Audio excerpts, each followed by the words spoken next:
Kashmir valley हो, जम्मू हो, हरियाणा हो, सभी उम्मीदवारों की किस्मत में मतदाताओं ने क्या बंद किया है वो आपके सामने आने जा रहा है। हरियाणा में जहां अगर बात करें, बहुत सारे दावे हुए, ये सभी तमाम पोल्स में ये भी दिखाया गया कि कांग्रेस पार्टी की सरकार एक तरफा बन रही है, लेकिन भारतीय जनता पार्टी ने अभी भी उम्मीद छोड़ी नहीं है। उनको लगता है कि सरकार हमारी बनेगी, लेकिन वैसे अगर आप बात करें उनसे कैमरे के पीछे, तो वो मानते हैं कि चुनौती बहुत बड़ी है, लेकिन फिर भी देखें मतदाता ने क्या तय किया है। तो हरियाणा हो, जम्मू कश्मीर हो, दोनों ही जगहों पर अभी दम साधे बैठे हैं सारे उम्मीदवार। हमारे सभी सहयोगी इस वक्त जुड़े हुए हैं। शोएब रजा, मंजूर मीर, अविनाश हमारे साथ है, मनीष भट्टाचार्य कैथल से हमारे साथ है, और स्टूडियो में भी हमारी पूरी टीम इस वक्त मौजूद है। फारूक अहमद वानी जी कश्मीर मुद्दों पर एक्सपर्ट हैं, बहुत स्वागत सर आपका। राशिद राहिल जी कश्मीर एक्सपर्ट, राजकुमार सिंह हरियाणा पर हम चर्चा करेंगे। हरियाणा का नतीजा हालांकि सब कह रहे हैं कि बड़ा ही क्लियर है, कांग्रेस पार्टी की सरकार बनने वाली है, लेकिन क्या वाकई में उतना क्लियर है या नहीं, इस पर चर्चा करेंगे। अर्जुन कादियान साहब भी हमारे साथ हैं और साथ ही हमारे सहयोगी पवन तो हैं ही। Devendra Parashar, India TV political editor, बहुत स्वागत सभी का। देवेंद्र, आप इससे चर्चा को आगे बढ़ाते हुए सबसे पहले बात जम्मू कश्मीर की ही, क्योंकि उसी के सिलसिले में चर्चा चलती आ रही है। त्रिशंकु, वन साइडेड, इस बार क्या होने जा रहा है? वन साइडेड तो नहीं लग रहा है और किसी कंडीशन में नहीं लग रहा है। और जो वहाँ पे स्थिति है जम्मू और कश्मीर की, दोनों का जो वोटिंग पैटर्न है, वोटर्स का जो मिजाज रहता है हमेशा से, उसमें वन साइडेड तो कुछ होना नहीं है।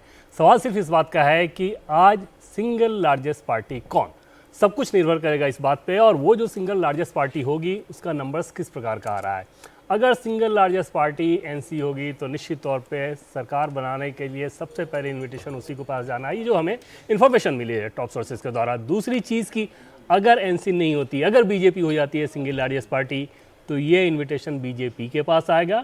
और समझा जा सकता है कि उसके बाद बीजेपी की ये कोशिश होगी कि वैली के जो इंडिपेंडेंट या छोटे छोटे दल हैं उनको साथ लिया जाए। लेकिन एक चीज़ जो अभी तक समझ में आ रही है बातचीत और बैकडोर जो बातचीत चल रही है, जो कोशिशें चल रही है, जो मंशा है, उसके हिसाब से कि किसी भी कंडीशन में सीएम वैली का ही होगा। उसमें ऐसा नहीं होगा कि बीजेपी अगर सरकार बनाने के लिए दावा पेश कर रही है तो अपना सीएम वो थोप दे। क्या लोगों के बीच में, नेताओं के बीच में बातचीत चल रही है वानी साहब? सारी कोशिशें होंगी कि भाई नतीजे आए तो सब फास्टेस्ट फिंगर फर्स्ट, कौन सबसे पहले सहयोगियों के बीच दौड़ लगाएगा? देखिए, जैसे आप सर ने ये बोला कि यहाँ पे सीएम का जो पोस्ट है वो वैली में रहेगा, ये मैं इस बात से बहुत सहमत हूँ। लेकिन अभी जो वोटिंग चालू हो रही है 8 बजे, तो ये उस वक्त ये फैसला होगा कि कौन पार्टी कितने आगे चल सकती है। लेकिन हमने जैसे हमने खुद भी ग्राउंड में जाके हमने क्राउड कवर किया, पूरे इलेक्शन को हमने किया, 3 फेज़ों का इलेक्शन को हमने अच्छी तरीके से एसेस किया। लेकिन लगता तो यही है कि वहाँ पे कहीं ना कहीं तो एनसी का पल्ला भारी रहेगा। लेकिन अब ये कहना बहुत मुश्किल होगा कि कितनी सीटें आएंगी, क्या आएंगी। लेकिन एनसी कांग्रेस का जो कोलिशन है वहाँ पे उसका हो सकता है कि कोई लाभ एनसी को मिल सकता है। लेकिन ये बात अभी पूरा हम नहीं कह सकते, दावे के साथ नहीं कह सकते कि कौन आगे चल के जाएगा। लेकिन बीजेपी का मतलब वैली में उन्होंने बहुत कोशिश करी है कि उनकी कोई सीट मिले। अगर एक ही सीट उनको मिलती है वैली में तो बहुत बड़ी कामयाबी होगी। लेकिन जम्मू में उनका कहीं ना कहीं उनका पल्ला भारी रहेगा। लेकिन आने वाले वक्त में ये पता चलेगा कि किसकी गवर्नमेंट क्या बनेगी। और अगर बीजेपी के पास नंबर आते हैं तो वो हर हालत में कोशिश करेंगी कि कश्मीर में पहली दफ़ा उनकी गवर्नमेंट बने, जम्मू कश्मीर में गवर्नमेंट बने। लेकिन उधर से जो कश्मीर के मतलब बेस्ड पार्टीज़ हैं वो भी बहुत कोशिश कर रही कि बीजेपी को पीठ धकेल दिया जाए। लेकिन ये तो अभी कहना तो मुश्किल होगा। तो छोटी पार्टियां हैं सर कश्मीर की, वैली की, उनका क्या रुख दिखाई दे रहा है? देखिए, जहां तक हमारा मानना है कि छोटी छोटी पार्टियां, जैसे जिसमें अल्ताफ बुखारी साहब की पार्टी अपनी पार्टी है, उसके इंजीनियर रशीद की AIP है और सजाद लोन की PC है, या और भी जो इंडिपेंडेंट कैंडिडेट्स वहाँ पे लड़ रहे हैं। तो जैसे कि एग्जिट पोल भी आया, उसमें इन पार्टियों के मतलब इनका बड़ा रोल रहेगा आगे जाके। तो हो सकता है कि ये बीजेपी को सपोर्ट कर ले। ये जो कर्रा साहब का अभी थोड़ी देर पहले हमने बयान अपने दर्शकों को सुनाया, राहिल जी, वो भी ये कह रहे हैं कि बीजेपी को रोकने के लिए हमें जिस किसी से भी जुड़ना पड़े, गठबंधन करना पड़े, हम वो करने के लिए तैयार हैं। सारे दरवाजे खोल कर रखे गए हैं। राहिल जी, देखिए, जहाँ तक कर्रा साहब का बयान है इसमें कोई दोहराई नहीं है। वहाँ की जो मुकामी पार्टियां हैं, जैसे फारूक साहब ने ऑलरेडी कहा कि वो चाहते हैं कि बेसिकली किसी तरह से बीजेपी को पीछे रखें। लेकिन हकीकत ये है कि जैसे कि सर ने पहले ही बता दिया, अगर जम्मू कश्मीर में सिंगल लार्जेस्ट पार्टी बीजेपी बन जाती है तो किसी भी हाल में उसी को सरकार में आना है, क्योंकि वो जोड़ तोड़ की सियासत में माहिर हैं, इसमें कोई दोहराई नहीं है। जहाँ तक छोटी छोटी पार्टियों का ताल्लुक है, जम्मू कश्मीर में जितनी भी छोटी पार्टियाँ हैं, चाहे उनमें सैयद अल्ताफ़ बुखारी की अपनी पार्टी हो, चाहे इंजीनियर रशीद की पार्टी हो, उन्होंने इशारा तो दिया, या सज्जाद लोन ने वो इशारा देते हैं कि कहीं ना कहीं हमें जम्मू कश्मीर की तरक्की से मुराद है, कहीं ना कहीं हमें जम्मू कश्मीर की डेवलपमेंट से मुराद है। हमें चाहिए कि जम्मू कश्मीर के लोगों से हमने जो वादे किए हैं उन वादों को हम किस तरह से पूरा करेंगे। अगर स्टेटहुड चाहिए तो मेरे ख्याल से स्टेटहुड सेंट्रल गवर्नमेंट दे सकती है जो सेंटर में पावर में है।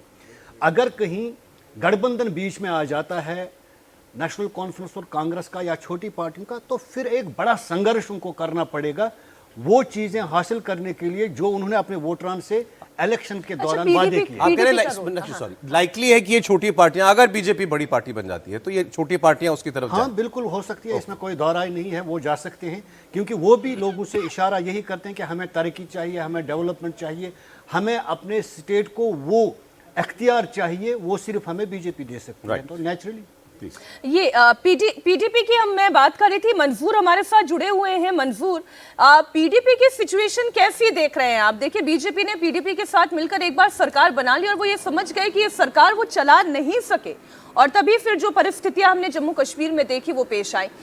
इस बार पीडीपी की सिचुएशन क्या दिखाई दे रही है?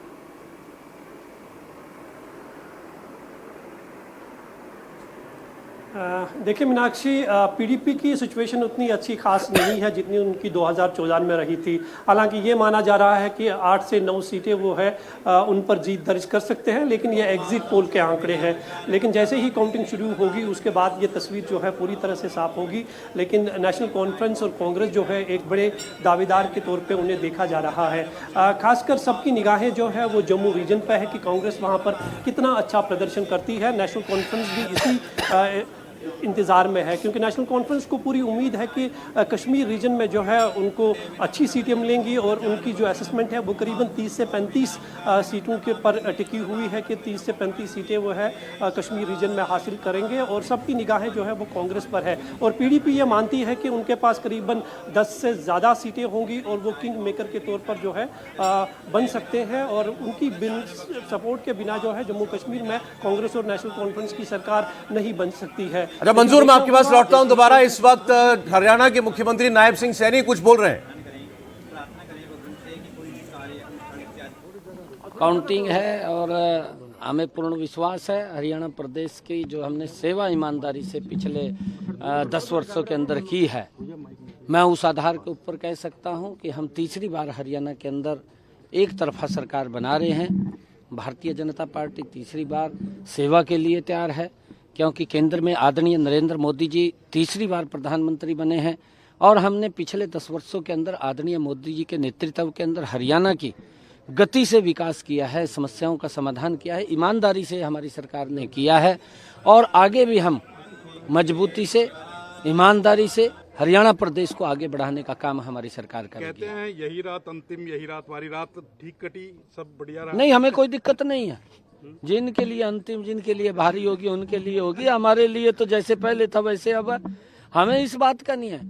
हम कांग्रेस है, कांग्रेस सत्ता के लिए काम करती है, हम सेवा के लिए काम करते हैं। ये अंतर है इसके अंदर।